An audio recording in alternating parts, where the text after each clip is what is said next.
LCDG Fiction Originale.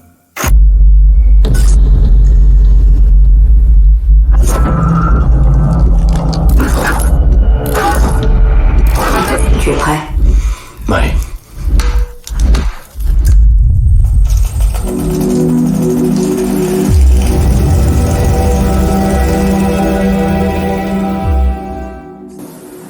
Dans les prochains mois, il nous faudra consolider ces forces que parfois nous ne soupçonnions pas et corriger ces vulnérabilités que parfois nous ne voulions pas voir. Pour ce faire, nous devrons nous en remettre au savoir et à la science. Ne jamais céder au complotisme, à l'obscurantisme, au relativisme. Nous devrons continuer à innover, à créer, à entreprendre. C'est la force de l'esprit français.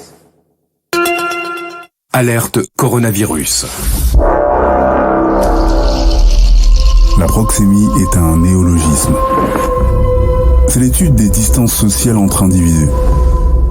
Elle est introduite en 1963 par l'anthropologue américain Edward T. Hall.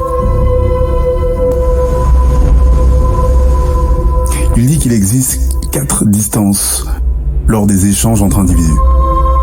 La distance intime, entre 15 et 45 cm. La distance personnelle, entre 45 et 135 cm.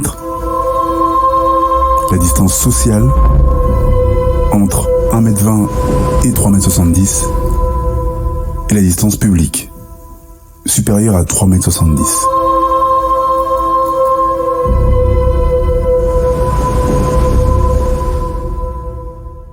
On est en 2022.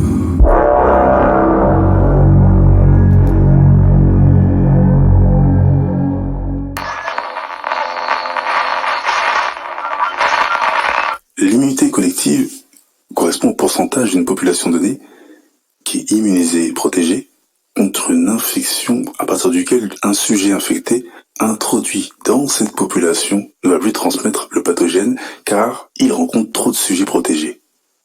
Cette immunité de groupe ou collective peut être obtenue par l'infection naturelle ou par la vaccination.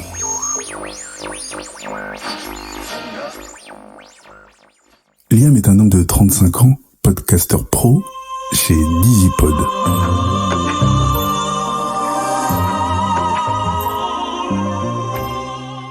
Une agence digitale spécialisée dans la vente de podcasts en tout genre. Il a bon fond mais ne suit pas toujours les règles en société. Ni voyou ni poucave, il vit sa vie malgré cette pandémie mondiale qui le mine particulièrement. C'est dans son intimité que je vais te faire entrer.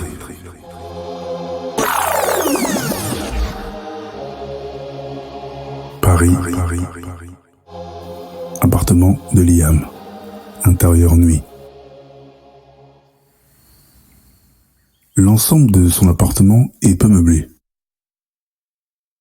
Il y a juste l'essentiel pour y vivre.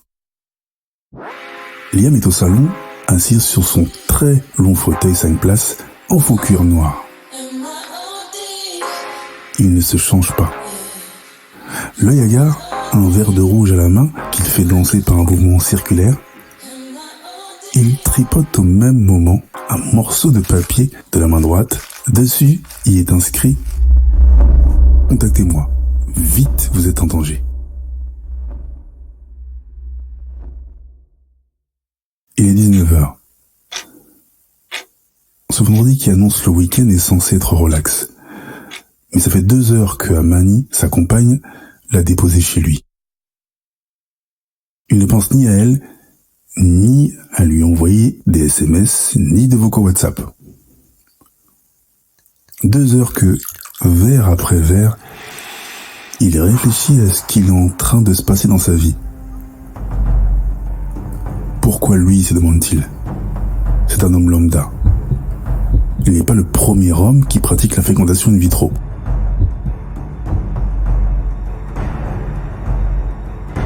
Au moment où son regard et son attitude reprennent vie, il pense à son portable. Évidemment, ça fait 2 heures que son nouveau Huawei 20 clignote.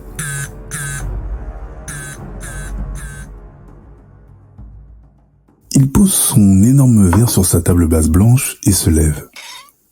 Dans son dos, une table haute en bois vieilli se dresse au centre de la pièce. Il est nu-pied. Il y pose sa casquette et y récupère son smartphone. La sonnerie est coupée. Il place son empreinte digitale au dos du téléphone et touche l'écran tactile. Il fronce les sourcils. You have a message. Des centaines de notifications émanant des réseaux sociaux, 111 messages sur WhatsApp, 10 SMS et 92 appels en absence. La plupart des appels viennent d'Amani. Sur WhatsApp, il y a un message qui l'intrigue en particulier. Justement, le numéro est 821. Et en plus, c'est un message vocal. Liam pose le portable, se déshabille en marchant et se dirige vers le couloir situé à sa droite.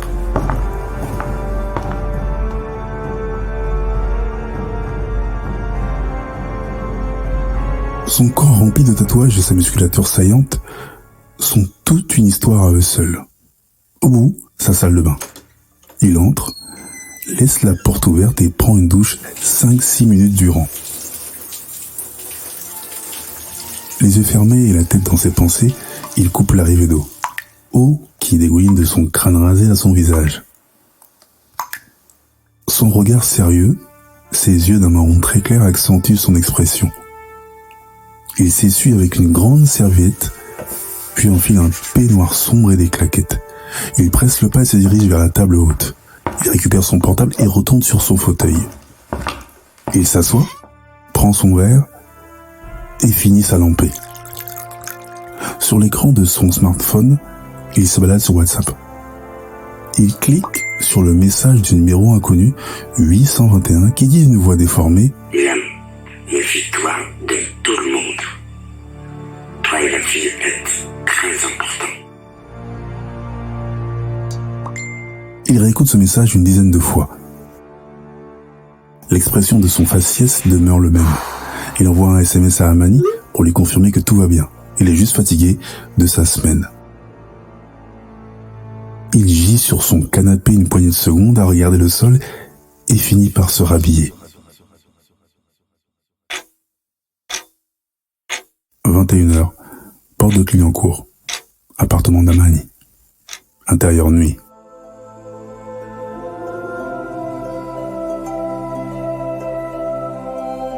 Amani, allongée sur son grand lit, caresse son ventre d'une rondeur parfaite. 6 mois qu'elle est enceinte. Elle chuchote des mots à son bébé en souriant. Les traits de son visage se durcissent lorsqu'elle jette un œil à son portable. Le stress se lit dans sa gestuelle et ses chuchotements qu'elle envoie à son enfant. Sa chambre est entourée de bougies, de toiles représentant Bouddha et de sculptures incas. Amani porte une longue robe de chambre ample et transparente. Elle appelle une nouvelle fois Liam et toujours répondeur. Elle se lève, se rend lentement vers son coin cuisine et ouvre son frigo. Elle se sert un grand verre d'eau, étanche sa soif et repart dans son lit avec quelques fraises en main. Elle lui laisse un message vocal WhatsApp l'invitant à venir passer la nuit chez elle. Mais Liam ne répond toujours pas. Il est 22h. Elle regarde son portable, toujours aucune réponse de son homme. Habituellement, c'est l'heure où les amants se livrent au jeu des sécrétions. L'envie lui prend, alors elle se filme et se caresse tendrement en fermant les yeux. Les sécrétions évacuées et l'orgasme atteint, elle envoie la vidéo à son homme. Elle dépose son portable, se lève, traverse son petit couloir. À droite, la porte d'entrée, et à gauche, sa salle de bain où se trouvent également ses WC. Elle y fait minutieusement une toilette intime et retourne dans sa chambre. Elle active à nouveau son smartphone, mais le dernier message est celui laissé par Liam vers 20h. Elle s'allonge essaie, la colère dans les gestes, de se calmer en cherchant le sommeil. Sommeil qu'elle trouve vers minuit. 6 heures du mat. Elle ouvre les yeux, caresse à nouveau son ventre, puis chuchote à son bébé des mots doux. Elle tire la grosse couette de son lit et découvre avec sourire que les draps sont légèrement trempés. Elle consulte illico son portable et vérifie si sa vidéo a été visionnée par Liam. Elle efface son sourire car aucun commentaire ou aucune remarque ne suit la vidéo. Liam ne l'a pas encore regardée.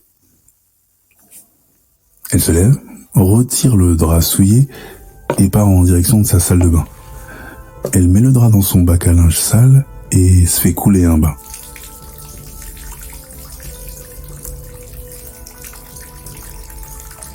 Elle touche à nouveau son ventre. Le bébé lui donne des coups. Elle est dans la baignoire. Son corps svelte n'est plus. Les rondeurs dessinent sa silhouette. Son masque de grossesse lui envoie une autre image de son propre visage. Visage qu'elle touche à pleine main. Elle tient son ventre, s'installe, puis ferme l'eau tiède. Elle se laisse bercer par l'eau une dizaine de minutes, puis sort lentement de son bain. Sa nudité nous montre que la grossesse n'a pas eu raison de son corps athlétique. Sa peau marron luisante resplendit. Amani prend une grande serviette blanche et s'essuie. Elle fait sa toilette complète, puis file dans sa salle à manger, qui fait office également de salon. L'intégralité de son grand studio est décorée avec des objets, sculptures, tableaux qui font l'élange du bien-être et de la spiritualité. 7h30. Les services sanitaires ne sont pas venus désinfecter son appartement. Étonnant pour elle. Elle reçoit un SMS à ce propos. Ils ne passeront plus jusqu'à nouvel ordre. L'hôpital Necker lui envoie également un SMS. Il faut qu'elle passe faire des batteries de tests sanguins. Elle efface ce SMS immédiatement. Amani finit de petit déjeuner. Liam lui a enfin répondu. Il dormait et il a éteint son portable, chose qu'il ne fait jamais. Amani est quelqu'un de naïf, mais elle sait discerner les entourloupes. Entre Necker et ses médecins suspicieux et maintenant Liam. Agacée, elle laisse tout sur sa table à manger, arrange son grand boubou aux couleurs vives et met des claquettes. Un pagne attaché sur sa tête de façon stylisée. Elle enfile son masque chirurgical en tissu madras et reluque son portable. Un mail du centre sanitaire Championnet lui confirme que sa prise de sang et son échantillon de salive sont négatifs. Amani n'a jamais été une seule fois positive depuis le début des tests hebdomadaires. Elle sourit, ouvre la porte d'entrée, sort ses clés, ferme un double tour et descend l'étage qui la sépare de la rue. Elle vit au 65 rue Championnet dans le 18e arrondissement de Paris. Elle est maîtresse des écoles pour les grandes sections dans un institut international situé dans le 15e où elle enseigne le français.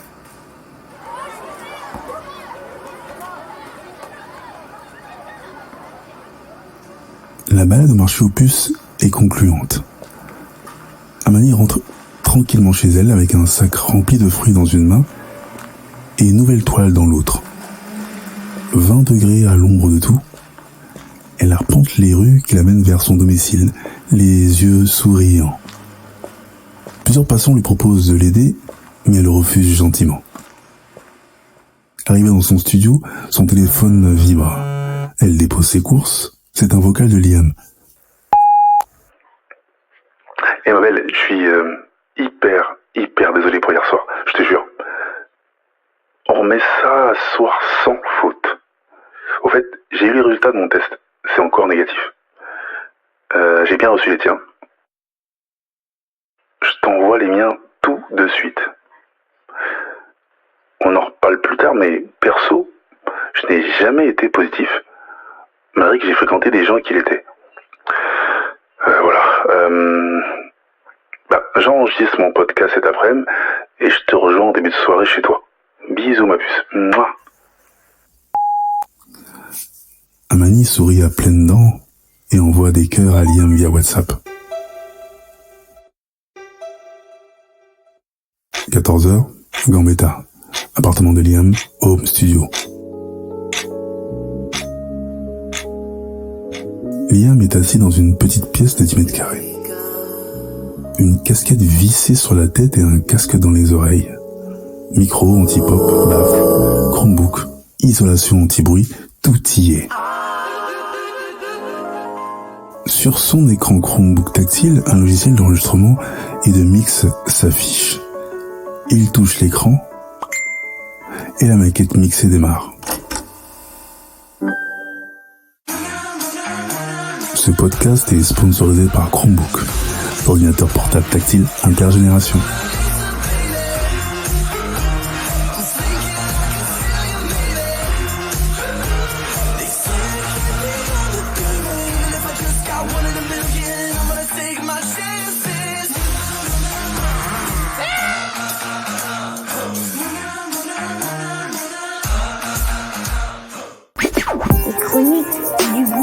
Hey tout le monde, j'espère que vous allez bien. Les audiences montent en flèche, merci à vous. On est à 50K juste au bout de 2 podcasts. C'est la folie, c'est une dinguerie en tout cas. Bon, pour ceux qui veulent, comme d'hab, laissez vos adresses mail et je vous envoie l'heure de la diff du prochain podcast. Et ne sois pas surpris, il y a de la pub maintenant. Des sponsors m'ont approché, comme tu as pu l'entendre au début. Info importante pour tous les concernés, 821 est confirmé. Tu recevras le message en temps voulu. Personnellement, je trouve ça chelou, je sais pas pour vous. T'as pas l'impression que des fois on te suit où que tu sois? Minibus, taxi, métro ou même le train? Bah moi si. Même mon séjour à l'hôpital, j'ai trouvé ça encore plus douteux. Bon, la pandémie nous rend tous parano ou il y a des choses qu'on nous cache. À tous ceux et celles qui m'écoutent, hey, communique ton test sanguin hebdo à tous ceux et toutes celles que tu connais. Échange avec un max de personnes. Plus on se passe ce mot, plus on saura nous-mêmes le nombre de positifs et de négatifs. C'est dingue de dire ça, mais faut vraiment s'organiser dans toute la France. Si tu m'écoutes, n'hésite pas à m'envoyer des chiffres par quartier, ville, région, je le dirai ici même. Ils disent que les chiffres baissent, mais j'en ai pas l'impression. Ce pays nous fait douter de tout, même de nous-mêmes. Faisons appel à la solidarité. Le peuple a son mot à dire. En fait, merci pour tous vos messages. Ma femme va bien et on choisira nous-mêmes la manière dont l'accouchement se déroulera et où il se déroulera. Utilisez tous les moyens pour communiquer avec l'autre. Les réseaux sociaux, les appels vidéo. Voilà. Sur ce, je vous laisse avec un message important. L'espoir est encore là. Allez mesdames, messieurs, du courage.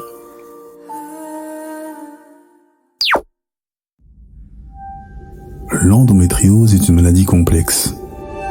Elle peut générer des douleurs chroniques. L'endomètre est le tissu qui tapisse l'utérus.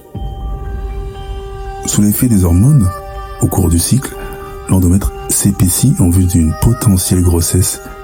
Et s'il n'y a pas fécondation, il se désagrège et saigne. Ce sont les règles.